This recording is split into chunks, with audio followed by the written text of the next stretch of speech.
Stephen अभिक्रिया।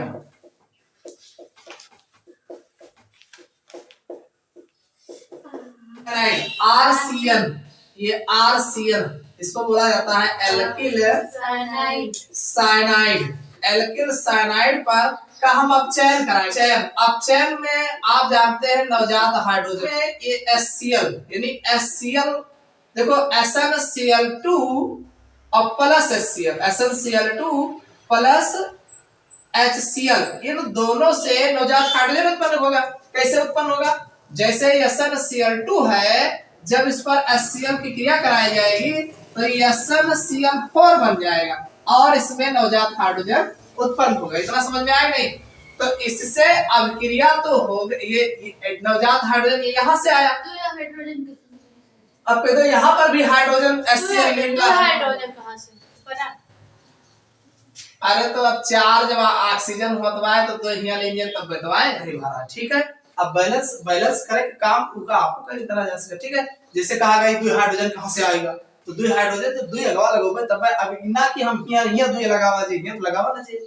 अगर यहाँ लगावे में गलती हो जाए तो जान लो गलत लिखा है, अगर आगे लगावे में छूट पाए तो अरे तो आगे बढ़ा लेंगे, उतना समझ जाओ। लेकिन अगर जैसे सूत्र है SnCl2 हम लिखे रहे SnCl तो वो गलत है, वो गलत है, तब आपको तुरंत को कहां से गलत हुआ। अगर आगे छूट हुए तो ठीक बाबू आगे बढ़ जाए, जितना आगे बढ़ावा जाए उतना बन जाए। समझ में आ गया नहीं? तो कहने मतलब 2 HCl होगा। अब ये दोनों आपस में रिएक्शन करेंगे और नवजात हाइड्रोजन देंगे। तो कहने का मतलब ये है कि SnCl2 की उपस्थिति में, किसकी उपस्थिति में? SnCl2 की उपस्थिति में जब हम एल्किल साइनाइड का अपचयन हाइड्रोक्लोरिक अम्ल के साथ, अपचयन किसके साथ करा रहे हैं? हाइड्रोक्लोरिक अम्ल के साथ। तो अपचयन में नवजात हाइड्रोजन का योग होगा और हाइड्रोक्लोरिक अम्ल भी रहेगा। तो एक H हम इनका दे देवे तो RCH है और L के बगल एक H रख देवे और HCl लग जाए तो ये बन जाए RCHN। समझाने के लिए RC ट्रिपल बॉन्ड N लिखा है, समझ में? जैसे आप जानते हैं कि कार्बन के 4 वैलेंसी होते हैं, 3 इधर लगा है और 1 इधर लग जाएगा। नाइट्रोजन के 3 वैलेंसी होते हैं तो यहाँ पे 3 ट्रिपल बॉन्ड इसको मिला है। अब एक हाइड्रोजन इधर लगा देवे तो एक बॉन्ड इनके कम हो जाए ना, और एक इधर लगा देवे ट्रिपल बॉन्ड से डबल बॉन्ड आ जाए। क्लियर? अब ये जो है इन्हीं के साथ एडिशनल में लग जाएंगे ऐसे। क्लियर? SnCl2 की उपस्थिति में जब हम एल्किल साइनाइड का हाइड्रोक्लोरिक अम्ल के साथ अपचयन कराते हैं ना, अपचयन कराएंगे तो हाइड्रोजन योग होगा ना, ये इनसे जो है मिल करके ये देंगे, ये दोनों लोग मिलेंगे और मिलने के बाद जो है नवजात H देंगे और साथ में ज्यादा मात्रा में ये हमारा अधिक मात्रा में रहेगा। क्लियर? एल्डमीन कहते हैं। अब इस एल्डमीन का जो हम गठन कराएंगे, क्या कराएंगे? यानी पानी डाल के थोड़ा सा इसको गर्म कर देंगे, जल डाल करके गर्म कर देंगे। जब जल डालेंगे ये ऑक्सीजन अगर हम इनका दे दी इस डबल बॉन्ड, देखो ऑक्सीजन के डबल बॉन्ड लगा था ना, एक ऑक्सीजन पर जो है डबल बॉन्ड ऐसे करके लगता है तो बस तो डबल बॉन्ड लगा है एक ऑक्सीजन के साथ ऐड कर दो तो ये हो जाए RCHO। का बन जाए? RCHO बन गया। अभी और बना, देखो 2 हाइड्रोजन रहा ही तो 2 हाइड्रोजन अगर इनका दे दीजिए का हो जाए NH3 और HCl है तो NH4Cl बन जाए। का बन जाए? NH4Cl। हाँ, NH4Cl। तो ये हमारा कौन है? एल्डिहाइड है। एल्डिहाइड कहने का मतलब ये है कि जब हम एल्किल साइनाइड का SnCl2 उत्प्रेरक की उपस्थिति में अपचयन कराते हैं हाइड्रोक्लोरिक अम्ल के साथ तो हमें पहले एल्डमीन प्राप्त होता है, जिसका जल अपघटन कराते हैं, देखो जल पानी डाला गया ना, जल अपघटन कराते हैं तो हमें एल्डिहाइड प्राप्त होता है। समझ में आया? ये अपक्रिया स्टीफन अपक्रिया कहलाती है। स्टीफन रिएक्शन में एक चीज ध्यान रखना, आपका SnCl2 प्लस HCl की उपस्थिति में अपचयन कराया जाता है। जैसे मेथिल साइनाइड CH3Cl, इसका हम अपचयन कराएंगे प्लस HCl और SnCl2 तो वही बनेगा, ये R की जगह पे CH3 हो जाएगा और CH NH कौन है ये? मेथिल एल्डिमीन। ठीक, अब मेथिल एल्डिमीन का हम जो है जल अपघटन कराएंगे, H2O डालेंगे तो बन जाएगा CH3 CHO और प्लस NH4 Cl। तो ये कौन बना? एसिटल्डिहाइड बना। COOH है, अब क्रिया कराया गया C2H5OH से। ठीक, SO4 H2SO4 साथ में A बनाया गया है। ठीक, यानी साथ में ये वाटर जो है लिखा है। ये आपका क्वेश्चन है के बारे में पूछा गया। ए के बारे में आपसे पूछा गया। ठीक है, इसमें होगा क्या? ऐसे लिखा है, देखो ये COOH है, COOH ये है ऑक्सिलिक एसिड। कौन है? ऑक्सिलिक। अब आप यहाँ पे C2H5OH से रिएक्शन करा रहे हो in presence of Kong H2SO4। तो ध्यान दीजिए, यहाँ जल निकला है ना, तो जल निकलने का मतलब हुआ कि कांग H2SO4 की उपस्थिति में ये दोनों क्रिया कर रहे हैं और जल के मॉलिक्यूल्स निकाल रहे हैं। तो ध्यान सुनिए, अब आप चाहे मान लो इनका H इनका OH, H2O तभी तो होगा एक, तो एक H और एक OH, एक H2O बनाएंगे और दो H2O निकला है, एक मतलब इधरों वाले वहां एक H एक OH मिलके H2O बनाएंगे, तो एक और निकला है, एक मतलब दुई भाग ईर है। क्लियर होगा ना? अब एक थोड़े इनके लगे एक H2O बना के निकाल दो, एक थोड़े OH इनके लगे तो एक C2H5 भी लगा दो, एक C2H5 भी लगा दो, तो ये बन जाएगा COO C2H5 और COO C2H5 और प्लस 2H2। ये कौन है?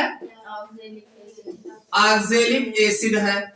अब एमा एथिल समूह लग गया, डाई एथिल ऑक्सिलेट इसका नाम होगा। यही तुम्हारा A है, ये जो है आपका A है।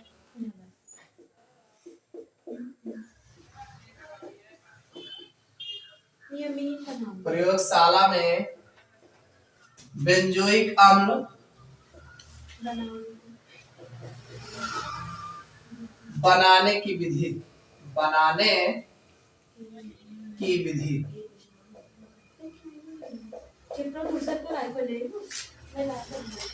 क्या हो रहा है? हम गलत बोल दिए क्या? बेंजील क्लोराइड C6H5CH2Cl, ये है बेंजील क्लोराइड, बेंजील क्लोराइड। ठीक है, और बेंजील क्लोराइड का क्षारीय KOH यानी क्षार है ना, KOH का है क्षार है, और क्षार से जब क्रिया करा रहे KCl निकल जाए OH लग जाए, तो ये बन जाए C6H5CH2OH और प्लस KCl। इल्कोहल बनेगा, क्या बनेगा? बेंजील अल्कोहल है। हाँ, बेंजील अल्कोहल। समझ में आएगा कि नहीं? अब बेंजील अल्कोहल C6H5CH2OH की बेंजील अल्कोहल है, बेंजील अल्कोहल। सुनिए, अरे CH2OH ग्रुप का जब ऑक्सीकरण कराया जाता है तो CHO में चेंज होता है, और CHO का जब ऑक्सीकरण कराया जाता तो COOH में चेंज होता है। मालूम है कि नहीं? तो बस वही प्रक्रिया यहाँ पे लागू होगा। अब यहाँ जो ऑक्सीकरण कराया जा रहा है KMnO4 से कराया जा रहा है। किससे कराया जा रहा है? KMnO4 द्वारा ऑक्सीकरण कराएंगे। ऑक्सीकरण में नवजात ऑक्सीजन पे योग होगी। यहाँ पर KMnO4 है ना, तो KMnO4 से जो है इसका ऑक्सीकरण होगा, इसमें ऑक्सीजन जुड़ेगा, तो ऑक्सीजन जुड़ेगा और साथ में KOH भी पड़ा है। क्या पड़ा है? KOH भी पड़ा है, तो KOH होने के कारण ये C6H5COOK बनेगा और इसका नाम है पोटेशियम बेंजोएट। Potassium benzoate. कहने का मतलब ये KMnO4 की क्रिया जो होगी क्षारीय माध्यम, और पोटेशियम बेंजोएट का जब हम जल अपघटन कराएंगे अम्लीय माध्यम में। कौन से माध्यम में? अम्लीय माध्यम मतलब कोनो अम्ल नहीं, C6H5COOH कोई अम्ल है, बेंजोइक एसिड। समझ में आया कि नहीं? जब हम यहाँ से शुरू करोगे। बेंजील क्लोराइड को क्षारीय माध्यम में, माध्यम का मतलब हुआ कि KOH को ढेर के डाल दी वैसे जहां हम जरूरी करें तो क्षारीय माध्यम में केमेनोफोर द्वारा ऑक्सीकरण कराते हैं। क्या कराते हैं? केमेनोफोर द्वारा ऑक्सीकरण कराते हैं तो हमें पोटेशियम बेंजोएट प्राप्त होता है। ये दोनों कहां चला गई? ये दोनों जो है देखो, सबसे पहले KOH क्रिया करें इनका जो है Cl वाला निकाल के फेंके और अपना जो है अल्कोहल में चेंज कराए और अल्कोहल जैसे बने तुरंत ही ऑक्सीकरण कर लेंगे।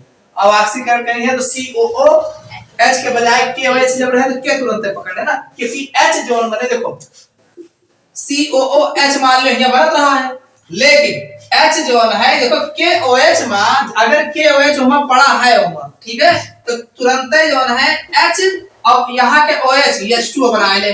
अब के मजबूरन यहाँ लागे और तुरंत कहे ऐसा है, तू कहां बताओ स्ट्रांग है, इसलिए यहाँ H के जगह पे K लाग दीजिए। अब K का हटावे होता है, हमें ताम झाम करे पड़ा। K का हटाव होता है का पिंगा हमें जो है, तो जैसे K है, अब अम्ल जब डाला जे अम्लीय माध्यम बना जे तो यहाँ K और OH निकल जे तो H मजबूरन है ना, अम्ल में H+ चार्ज रहा था ना समझ में आवे तो जल अपघटन में आप HCl जैसे साथ जान ले हैं, क्या ले हैं HCl जब ले हैं तो KCl तुरंत लपसनी बनी है, तुरंत KCl निकले तो ये मजबूरन यहाँ लग जाए, तब वो बन जाए आप पे। तो अम्लीय माध्यम लीजिए, कौन माध्यम लीजिए? अम्लीय माध्यम में जब जल अपघटन, अब ऐसे समझ लो KOH बन गया, फिर KOH बन गया मतलब यही KOH लाग रहा और वही को KOH बाद में निकल गया, यानी वहां से आपका पोटेशियम बेंजोएट प्राप्त हुए। एक दायमा जब आप मिलायो सगरो तो आपका पोटेशियम बेंजोएट बना।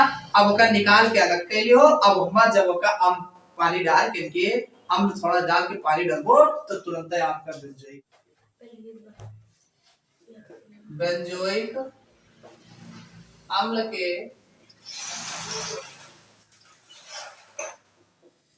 रासायनिक गुण। पहला गुण देखो बेंजोइक अम्ल का फार्मूला पता है C6H5COOH और पे क्रिया कराएंगे PCl5 है, तो PCl5 से तो क्या बनता है POCl3।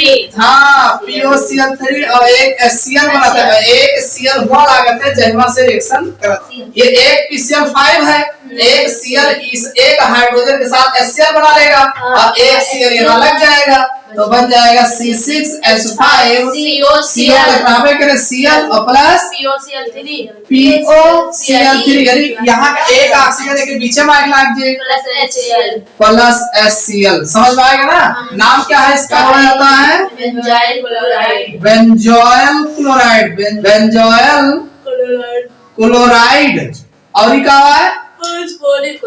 हाँ फास्फोरिल क्लोराइड।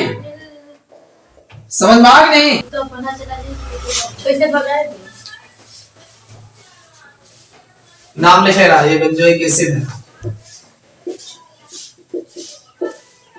ठीक है, फास्फोरस पेंटाक्लोराइड। कौन क्लोराइड? पेंटा। हाँ पेंटाक्लोराइड बेंजोइक क्लोराइड से क्लियर। फास्फोरस पेंटा रिएक्शन लिखो ओकरे बाद लिखो क्लोराइड से अभिक्रिया।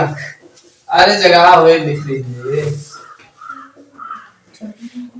फास्फोरस पेंटाक्लोराइड से अभिक्रिया की पहला V कार्बोक्सिलीकरण। यह हमारा है बेंजोइक एसिड C6H5COOH। इसको आप CaO से क्रिया करा दो। ये कली चुना है देखो, ये Ca है, देखो CO2 ये है, एक और मिल जाए CO3 है जी और CaCO3 बनाती कि नहीं बनते हैं तो बचा का ये जमा डाल दो बस C6H6 प्लस CaO। अरे CO3 इसका नाम क्या है? बेंजीन। और क्या है? कैल्शियम कार्बोनेट है बेंजीन।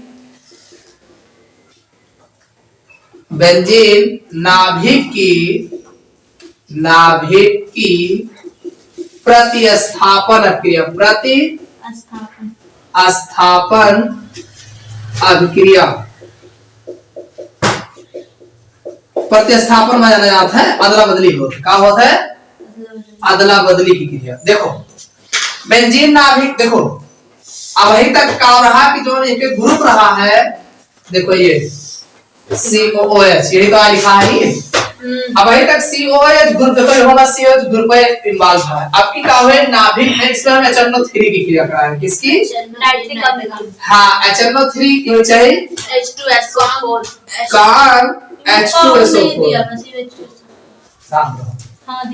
SO4 की उपस्थिति में ही HNO3 क्रिया करा थी। ठीक है, अब HNO3 के आए यानी OH और NO2, यही तो HNO3 है। और ऐसे काट दियो और सुनो EOH और जहां लागे वहां। अब देखो COH ग्रुप जो होता है बड़ा ग्रुप है, ध्यान सुनिएगा, ये ग्रुप बड़ा है। अगर ये ग्रुप छोट होते तो आर्थो पोजीशन पे लगते या तो पहला पोजीशन पे लगते, लेकिन ये ग्रुप बड़ा है और बड़ा होने के कारण ये बेचारे समाप्त मेटा पोजीशन पे लगेगी। समझ में आया नहीं? तो ये जो है आपका जो है ये जो बन जाएगा, यहाँ तो COH रहबे करे और यहाँ पे NO2 लग जाएगा और साथ में H2O बाहर दीजिए। क्या नाम हो जाएगा? मेटा नाइट्रो बेंजोइक एसिड तो आवे करे, बेंजोइक एसिड। समझ में आएगा?